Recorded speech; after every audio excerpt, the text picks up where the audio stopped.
All right, guys, let's get into this next tag. I think we're on tag number 3, and I'm dropping them all in one day, and it is what it is. So I am using some watercolor um, cardstock, well, just watercolor paper, I should say. And it is the kind that you can get from Michael's. I'm just going to take my pencil and mark a mark so that I know how large to cut these. And I'm giving myself some room to trim it down.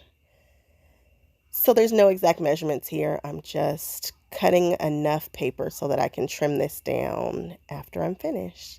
So the fronts and the backs of my tags have been matching thus far, which makes me happy.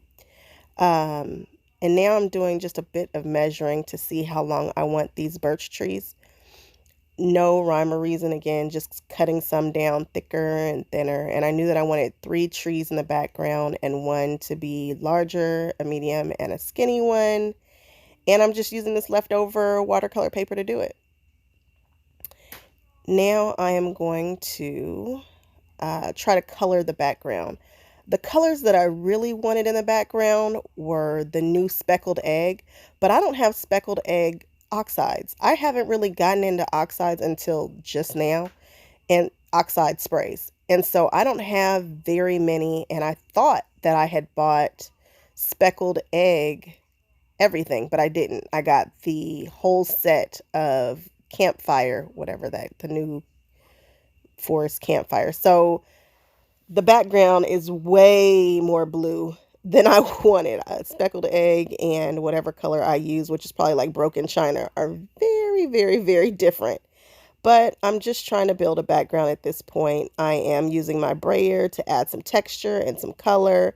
I'm using weathered wood and speckled egg oxides, and then I have the speckled egg ink there too. And I'm just playing with it, no rhyme or reason. I'm just going over it and keep building until I'm happy. Kind of like an art journal background. So this watercolor paper is thick, and I probably could have used my art glitter glue, but I went ahead and grabbed my tacky glue for this, my quick dry tacky scotch, just to be sure that we were going to get, just to make sure that it was going to stick, and it was just a heavier glue. That art glitter glue is very watery and runny, and I wasn't 100% sure I was going to get the results that I wanted. And this is me trimming with a pen blade, kind of X-Acto knife kind of thing. I am not good with an X-Acto knife or a pen blade, but turns out probably because I'm always using super non-sharp blades. Like, make sure your blade is sharp. That made all the difference in these tags for me. I was using a blade that was so dull, and once I switched to a sharper blade, I really wasn't having the problems that I was initially having. And I'm sure that sounds like common sense, but yeah. And then I use that same blade to cut the holes out. I just flip them over and trace the hole. And then I usually cut some holes with my Cricut and then just cover them so that they're finished and they don't look scrappy like that. Now I'm using a foam stamp that is a tree that I got probably a couple years ago from Art Foamies, and I'm using them with Distress Oxide, and it actually totally stamps like a legit imprint. I thought it was going to be a little bit lighter than it is, but you can actually see the tree, and look, there it is leaning. And I was able to get second generations off of that, and it works just like a regular stamp. It's just foam. I prefer to use my foam stamps with acrylic ink, but this is what I had, and I was trying to kind of stay in the same color family here. So I also bought one of these scripty stamps. I don't have like good background script, and I don't know why. So I had to buy this off of Amazon, and it's a Tim Holtz scripty stamp of some sort. I think it's like the Ledgers. And I know that he just came out with one in that big poinsettia Christmas set. But for whatever reason, I didn't purchase very many of the stamps from Tim Holtz release. I was really looking forward to it, and then I thought about it. I'm like, none of the 12 tags that I'm anticipating will be using them. The ones from last year are still available. Like, I was having a do I need this moment. Like, is there something better that I could spend my money on? I need to stop buying stuff and not using it. I'm just kind of over that right now. These are the gloss sprays by Dina Wakley. This is my first time using them, and my results are not quite what I was looking for. I've got to play with those some more. And now I'm gluing down the birch trees, and I'm using that same tacky glue, and I'm gluing them on top of my background. And this, of course, is going to be the front of my tag. So we'll just glue these trees down, and I'm trying to avoid that hole so that I don't have to cut through that, and, just trying to make it make sense. And now this little guy here. And I have them at various heights at the bottom so that I'm, again, trying to create some dimension and build a scene. I'm not really a good scene builder, but I'm giving it a shot here, and it came out okay. I'm sure that others could do it so much better, but this tag really tickles me. There's some funny things about this tag. And I'm using my pen blade, which you can actually get these from Hobby Lobby now, to trim it up. And I need to get a couple more to just keep on hand so that I always have a sharp blade. And there we go. So now I'm going to add some dimension. This is the good part. This is the part that everybody probably is kind of curious about. How on earth I got the trees to look the way that they do. This is a Vicky, I do not know how to say her last name, but she showed this technique doing this a couple of years ago. And it's something that I've always wanted to try. She uses different mediums, but I used what I had. So these are Tombow water activated markers. They're just basically watercolor markers. And I'm picking my colors to add some shading. I should have used a darker color right off the bat. This is a little bit lighter than I really wanted. I wanted something a little bit darker for the gray shading. But I'm just starting off with grays. And we're going to add some depth. And this is a Tim Holtz water brush. It's the one with the thick bristles. But it's flat. It's not a round. It's a flat. Actually, I think if you take it off, it turns into a round. But I digress. It's a water brush. I'm just taking it and I'm moving it around. Now I'm using Dina Wakley's brush, which is more stiff. And so I'm really pushing that color around where I want it. And you can start to see that it's starting to have some dimension. I am not somebody who buys dark colors of paint, ink, anything. And lately I find myself needing brown paper and needing brown paint. And I legit don't really have any. So those are Jane Davenport acrylic paints that are supposed to be for skin tone. And I was like, this is going to have to work because I do not really have brown paint. It's not a color that I'm drawn to, so I just don't buy it. But I find that you need these things.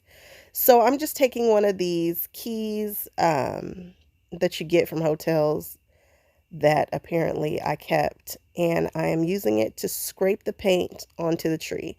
So brown is coming from the left-hand side, and you see I just put it in the paint. I kind of mixed up the paint. I did an orangey kind of brown color and a legit brown, and I'm just pulling it across, and I'm painting with this card. And that is giving us the dimension on the tree. Again, all coming from the left. And now I'm just taking my finger and doing a little bit of blending and pulling it so that it's not so exact, and just playing and relaxing and trying to practice some mindfulness. Shout out to you guys who practice mindfulness, who do a little bit of meditation. Right now, the world is cray-cray.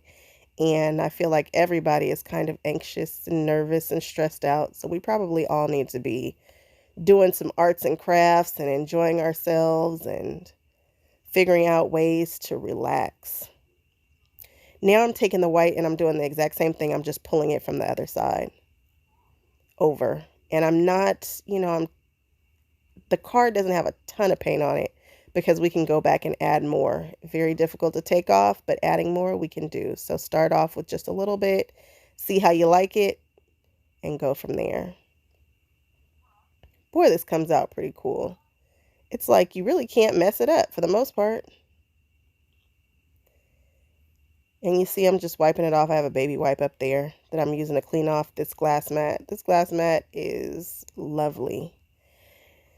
Now I'm taking a pigment, I guess pen or marker. You guys know the micron pens. They're kind of on the expensive side. Use a coupon at Joann's or Michael's. Do not buy them from Staples unless you have a coupon that you can use, because I want to say the pack is like 20 bucks. But I like it because they have different thicknesses and they'll pretty much go over just about anything, and they're permanent when they dry. So I am just creating some shadows and some lines on either side of the tree to make them pop out from the background just a bit. You can see that the minute that you add that black back there behind it, it kind of stands out from the background, which is what we're going for here. And I'm not sure which size pen I'm using. Probably the medium one. Definitely not the finest one, but maybe the medium one. And I'm just going all around now, and now I'm making lines coming from both sides of the tree. Different, just sporadic. Nothing's nature is exact, blah, blah, blah. Just sporadic lines that have a slight curve to them to follow the curve of the tree. And then I pull them from both sides in just different places to add a little bit of interest into this tree. And again, having fun and just not knowing when to stop. Probably didn't need to do so many. Probably could have done a few less, but oh well. So I used that Sizzix die to cut out some deer. And this is me trying to show you guys my coloring. I never quite get like in the screen properly. Like, why am I not coloring up by that other marker? When I zoom in, I just all goes to poop. But you can see I'm just grabbing some earth tone colors and giving the deer a little bit of shading. I am not a colorist, so I don't know if where I'm putting the color even makes sense, but it looks cool to me. And I find that if you use a few different shades, you really can't go wrong. You know, people still seem to like the stuff. So, and I go from light to dark and then back again to blend. It's the same way that I do my makeup. That makes sense to me. And I kind of understand where shadows and stuff are supposed to go, but it just never really looks the same way that an actual colorist when they do their stuff. But we're always our worst critics, so moving on from that. And then I went ahead and grabbed my colorless blender and I put some spots on the butts of the deer and their backs just to see if I liked it. And now I'm playing with placement, trying to figure out which deer is going where, how many deer am I going to use, that kind of thing. Now I'm switching back to my art glitter glue, which is thinner and it has that precision tip on there. And because I'm gluing paper to paper, I know that this will be fine. This is the back side of the tag. I had a leftover deer, and so we figured we would just make it cohesive and throw this buck on the back. And so now we are going to work with Mr. Arthur. I did another video, my spooky tree of piecing Arthur, where you can kind of see me piece him together. I'm definitely not going to show that. It takes a while to piece Arthur. Arthur has a lot of little pieces. Arthur is the name of this owl, if you guys are wondering what I'm talking about. But I'm showing you that I just colored that little piece by using the sponge dauber. Again, I'm using weathered wood, speckled egg, and I don't know, maybe just those two, but I feel like there's a third color. Weathered wood, speckled egg, and I don't remember. I can't see it here. But they're the lighter of the colors that I used. Weathered wood, speckled egg. It wasn't antique linen. It was tumbled glass, maybe. Maybe tumbled glass. I'm not 100% sure, but just grab some colors that you like, color him up. And it's so funny. The color story on here is just a trip to me. It's not what I imagined, but that background is so bright. And I pictured him like blending into the background. Whatever I see in my head versus what I actually produce is very rarely the same. I pieced him on white cardstock as opposed to black. So right now I'm just taking a black marker and kind of trying to hide some of the white that was showing behind his eyebrows. Now I've got to paint the branch that he's sitting on. And I wanted it to seem like there was another random tree that he was sitting on coming from the right. And also I wanted him to seem like he was closer. So I'm hoping that this scene makes sense. It probably does not, but it's a tag, you know. It's not real. Again, worst critics. We are our worst critics. So I'm using those same browns, and I'm going to go on ahead and throw some orange in there just to add some interest so that it's not a flat color. The back piece that I'm going to glue this one on top of is just one flat color, and then I decided to bring in the dimension with the orange and the one on the top. And I just used the credit card again and paint it on there. And there we go. And that way the colors match. So we're not introducing any new colors at this point. And I guess I needed to add a little bit more orange. Some of that orange got lost in all of that brown. So I'm adding just a bit more, again, with this credit card. Painting with a credit card is fun. I need to do an art journal page. I haven't done one in a while. And those are always nice and relaxing if you're doing it right, if you don't stress out too much about it. I just don't know what subject matter I want to cover or what my focal image would be right this second, but I think I'm going to do an art journal page soon. So I'm gluing Arthur down. I liked where he was sitting. And the branch, actually, for me, if you look at the cover, Tim Holtz sits the owl completely in front of the branch, but that never quite made sense to me. So I like to sit the feet in front of the branch and the owl behind it so that it looks like he's sitting on it. I don't know if that makes sense. When you see the cover of the Arthur, you'll see that the tail is in front of the branch. And I'm like, huh? So this way, it looks like his little feetsies are on there. And the TV is on right now, and the Tootsie Roll commercial just came up. You know, the one where they say, Mr. Owl, how many licks does it take to get to the center? Isn't that perfect timing? But anyway, I am marking where these little feet are going right now.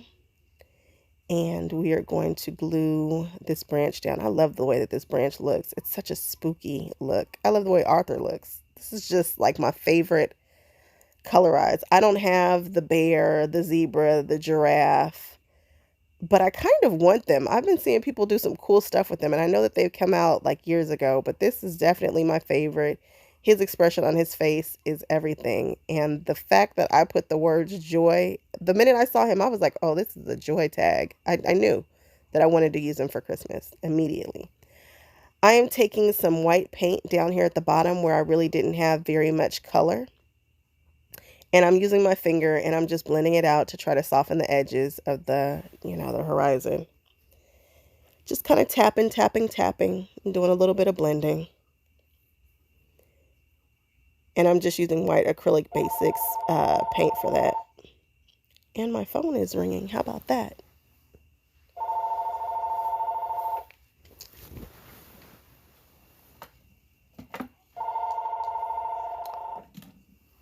I never think about my phone ringing, my house phone. I'm probably the only person in the world who still has a house phone.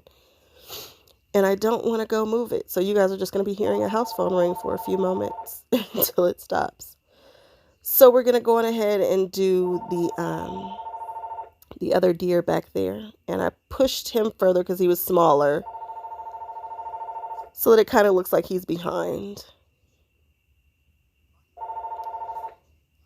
And now we are going to put this deer down, and he looks good. And I also did the feet, a little bit of a darker color too.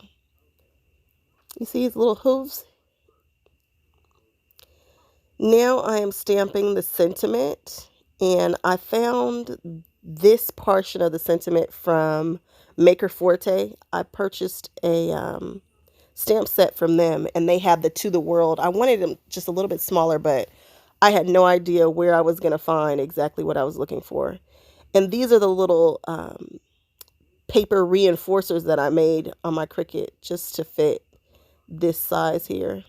And I like them because I can control it. I can make it how thick or how thin I want them. And this is just a piece of blue cardstock that I had in my stash that I used to cut them out. For the joy, I used felt or like flocked paper. It's the paper that I always use to line drawers in my mini albums. It's got some texture to it. It feels like velvet. And so it's got some texture on this tag, and it's bright red, and I like it. And I use those super skinny letters from the stamp market that Jennifer McGuire debuted and you couldn't get forever. but I knew I wanted them because I'm a slimline girl, and so I can really spell out quite a bit on a slimline card, which is probably why I'm doing tags, because basically it's just a big old slimline. At least these are larger. This tag is a large tag, but like I say, they can totally still go on to gifts, like a box gift. I don't understand why my husband feels like they're too big to use. And so I'm just going to put the to the world at the bottom. I definitely wanted it to be an afterthought, not necessarily the focal part. Now I've talked about how thin these are, but it worked out in my favor because the paper, I just needed just a little bit of dimension to make it go across pretty smoothly, and it does for the most part because the birch tree isn't super thick. Now I'm going to show you guys me testing this Maker Forte marshmallow fluff. And basically, it's just an expandable medium that's supposed to look like snow. This is my first time using it. I saw the woman, Alexandria, I think it's Alexandria, over at Hedgehog Hollow using it for the first time. So before I put it on my actual tag, let's see what happens before it gets away from me. How much heat can I add before it starts to turn? What happens, the longer that you'd use it? And what will happen if you keep heating this up? It'll just fall off your paper.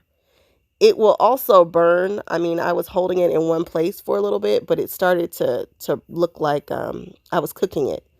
So, and you can use it wet or you can use it dry. And depending upon when you stop, it really does look like snow. And so I'm going to zoom you guys in so you can see it happening. It's just like it's expanding and growing. Look at that. And this is when it starts to cook. And I'm like, okay.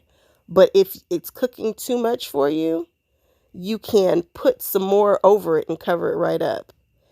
And because I put this on so thick, it does not have to be put on as thick as I used it. I was able to lift it up and then heat what was behind it. And so I was like, okay, this stuff expands more than any other one that I've tried.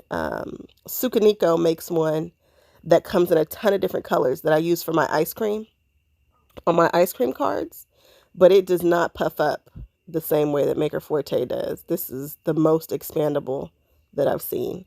And it has kind of a familiar smell to it. Not quite acetone, but you'll know when you see it. But it does have a fragrance. So if you're sensitive to fragrances, I might stick with the Sukaniko one because this one's got a fragrance to it. Now I'm using my palette knife to paint it on in certain areas. I'm painting it on the ground, between the legs of the deer. I'm painting it in the background. I'm painting it on the sides. And after I do one round, I do end up coming back to do some more in places that I think it needs more. And it starts off a kind of a yellowish color, but it turns white as you heat it up before it starts to cook and turn brown. But this gives me my little snowy effect. Some portions I heated up so much that it fell off, so I had to go back and played with it a little bit. But again, if you end up cooking it, just put some more on top of it and cook it a little bit more, and it will cover up the brown parts. And now we have snow here and there. So I decided that I needed some splatters, but this is way too late in the game to be adding some splashes. I mean, I would add splashes everywhere, and I wasn't sure if I wanted them in front of the deer or whatnot. So I just decided that the background needed to have a little bit of interest back there, a little bit more. So I'm using my dotting tools by Martha Stewart and some basics paint, and I'm just going over in different sizes, little circles, which was fun. And it gives the background just the kind of hint that snow is falling, a very, very light snow in the background. I put one on that branch and I didn't like it, so I removed it with the baby wipe. It's acrylic paint. You can, if you catch it fast enough, you can kind of fix your boo-boos with the baby wipe. And again, I'm just working my way. There are 6 different sizes on these tools, so you can really play with it and figure out which sizes work best. And now the background looks a little better to me. Thank you so much if you've hung with me this entire time. Let's keep it going.